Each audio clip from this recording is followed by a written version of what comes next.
कहते हैं कि जंगल में पुराना विला बेहतरीन पार्टियां देता है। मौसीकी, हंसी, सुबह तक रक्स। बस वो कभी नहीं बताते कि एक बार आप अंदर जाएं तो आप खुद उस जश्न का हिस्सा बन जाते हैं, हमेशा के लिए।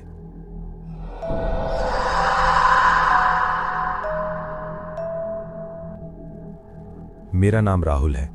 मैं ये कहानी अस्पताल के बिस्तर से सुना रहा हूं, आधे जिस्म पर पट्टियों और नाकाबिले शिफा जख्मों के साथ।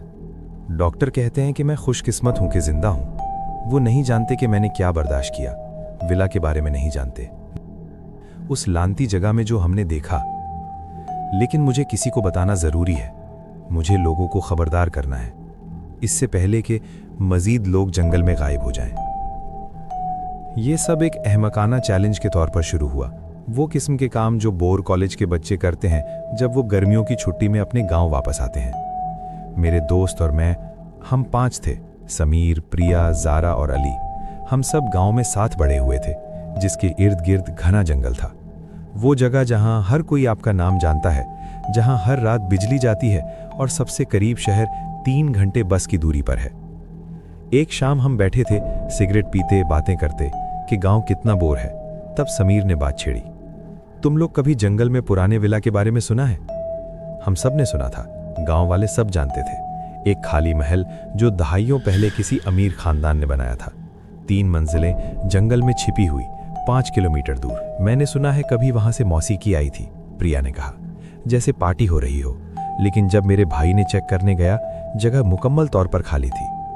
ये बस गांव वाले हैं जो गैर मंतकी चीजों पर यकीन करते हैं। अली हंसा, ये सिर्फ एक पुराना महल है, कुछ खास नहीं। तो चलो चलते हैं, समीर ने कहा चमकती हुई आंखों के साथ। एक रात वहां गुजारे, साबित करें कि डरने की कोई बात नहीं। ज़ारा ने सर हिलाया, ये पागलपन है।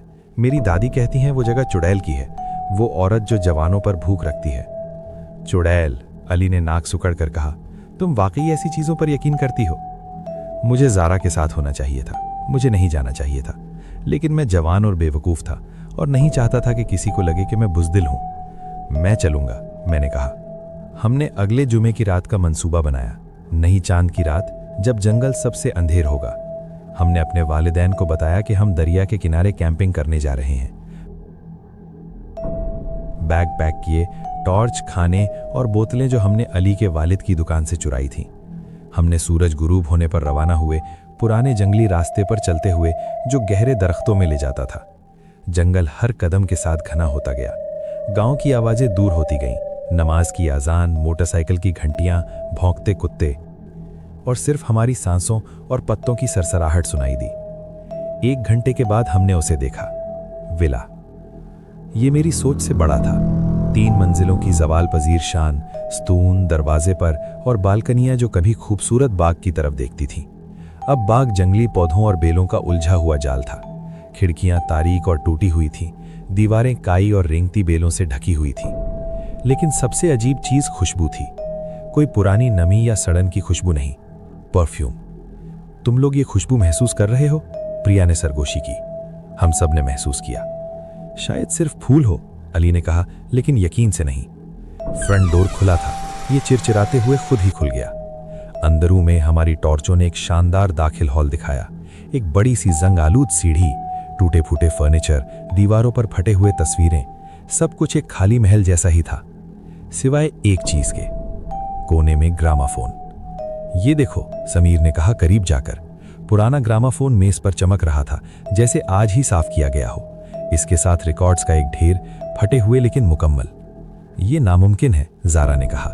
सब कुछ धूल में डूबा हुआ है, लेकिन ये शायद किसी ने हाल ही में यहां आकर रखा हो, मैंने तजवीज दी। अली ने एक रिकॉर्ड उठाया, 1960 के पार्टी गाने। वो पढ़ा। चलो चलाते हैं, क्यों नहीं?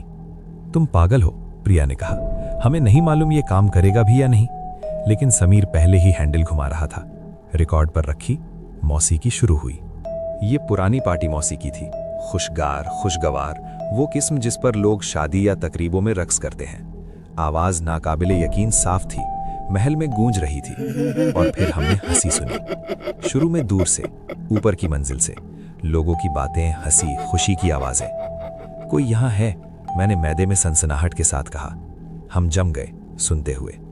हंसी बढ़ती गई। ऊपर फर्श पर कदमों की आवाज, ग्लासों की टक्कर, बातचीत की गूंज। शायद गांव के दूसरे लोग हों, अली कमजोर आवाज में कहा, लेकिन हम सब जानते थे कि यह सच नहीं था। समीर ने ग्रामाफोन बंद करने के लिए हाथ बढ़ाया। उसका हाथ उसमें से गुजर गया। ग्रामाफोन अभी भी वहां था। हम देख सकते थे, सुन सकते थे, लेकिन जब हमने छुआ, हमारा हाथ उसमें से गुजर गया, जैसे धुआं हो। हमें निकलना चाहिए, ज़ारा ने दरवाजे की तरफ पीछे हटते हुए कहा। अभी। तब दरवाजा बंद हो गया। हर दरवाजा, हर मंजिल पर एक ही लम्हे में आवाज गढ़ की तरह थी, हड्डियों के टूटने जैसी, जो इमारत में गूंजी। और रोशनी जल गई, न बिजली की बल्कि दिए, शमे, झूमर जो खुद ही रोशन हो गए, महल को सुनहरी रोशनी से भर दिया।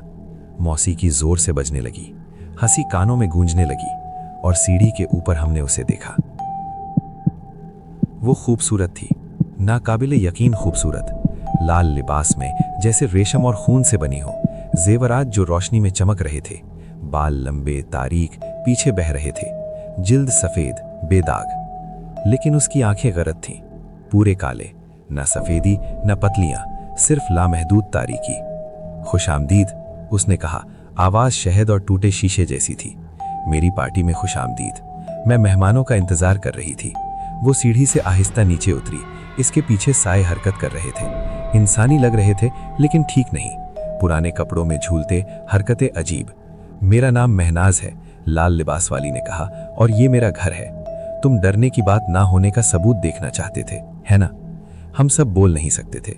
हम जमूद में खड़े थे जब वो सीढ़ी के नीचे पहुंची। आओ, मैं तुम्हें असली खौफ दिखाऊं। उसने मुस्कुराकर मुंह खोला, जो किसी इंसान का नहीं लग रहा था। दांत की जगह शीशे और जंग आलूद कीलें। तब अली चीखा और खिड़की की तरफ दौड़ा। वो बचा नहीं। सायों ने उसे पकड़ लिया, लिक्विड और धुएं की तरह हरकत करते उसके पैरों को लपेट लिया और नीचे खींच लिया। जो कुछ उसने किया मैं बयान नहीं कर सकता। आवाजें हमेशा मेरे कानों में गूंजती हैं। जब वो हटे, अली अली नहीं रहा, कुछ और, टूटा मुड़ा, नर्तकी खड़ा हुआ। पार्टी के लिए एक और। महनाज ने हाथ उठाकर कहा, आगे कौन है? हम दौड़े। समीर विला के पिछले हिस्से की तरफ गया। प्रिया और ज़ारा ऊपर की मंजिल की तरफ दौड़ी। मैं भी उनके पीछे गया, क्योंकि इस कमरे में रहना उस चीज और जो अली रह गया था के साथ मुमकिन नहीं था। विला बदल चुका था। जिन कमरों से हम गुजर रहे थे वो अब खाली नहीं थे, वो पार्टी के लिए सजे हुए थे।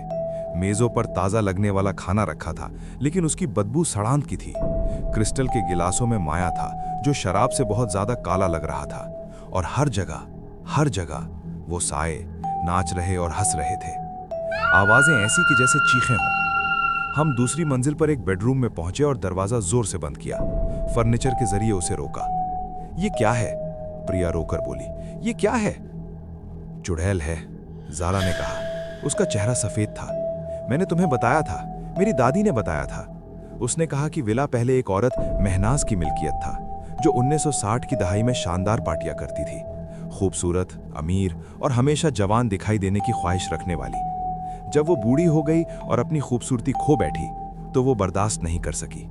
उसने किसी तारीक ताकत से सौदा किया, जिसने उसे हमेशा जवान और हमेशा पार्टी में रहने का वादा किया। इसकी कीमत क्या थी? मैंने पूछा। रूहें, ज़ारा ने सरगोशी की। उसे ताज़ा रूहों की जरूरत है ताकि पार्टी जारी रहे। इसलिए दरवाजा हिलने लगा, कुछ उसके दूसरी तरफ धकेल रहा था। फर्नीचर जैसे हवा में हिल गया। दरवाजा खुल गया। ये समीर था, लेकिन समीर नहीं था। उसकी जिल्द खाकस्तरी थी, आंखें खाली थीं, और वो वही बहुत बड़ी मुस्कुराहट दे रहा था। आओ नाचो, उसने वही आवाज में कहा जो उसकी नहीं थी। पार्टी अभी शुरू हुई है। प्रिया चिल्लाई और एक कुर्सी उसकी तरफ फेंकी। वो उसमें से गुजरी और दीवार से टकराई। समीर, या जो उसके चेहरे को पहने हुए था, हंसा और उसकी तरफ बढ़ा।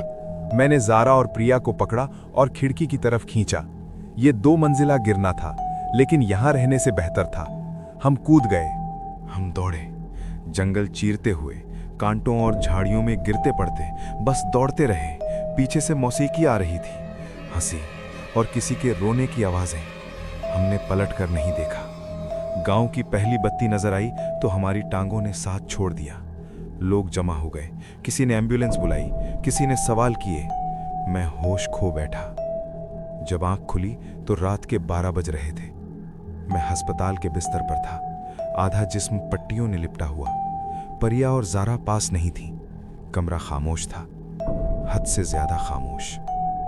अचानक खिड़की के बाहर से हल्की सी आवाज आई। वही पुरानी मौसीकी, वही पार्टी की धुन। मेरे जिस्म में सनसनी दौड़ गई। मैंने गर्दन मोड़कर खिड़की की तरफ देखा। वो वहां खड़ी थी, महनाज, लाल लिबास में, मुस्कुराती हुई, बिल्कुल वैसी ही जैसे विला में थी। उसकी आंखें अब भी मुकम्मल स्याह थीं। उसने आहिस्ता से कहा, तुम बच गए फिलहाल। नर्स अंदर आई तो सब गायब था, खामोशी, अंधेरा, लेकिन मेरे कानों में वही आवाज गूंजती रही, पार्टी अभी खत्म नहीं हुई। ये कहानी यहां खत्म नहीं होती। महनाज का अंजाम अभी बाकी है, और वो इतना बेरहम है कि अगला हिस्सा सुनने के बाद आप अंधेरे में अकेले खड़े होने से डरेंगे।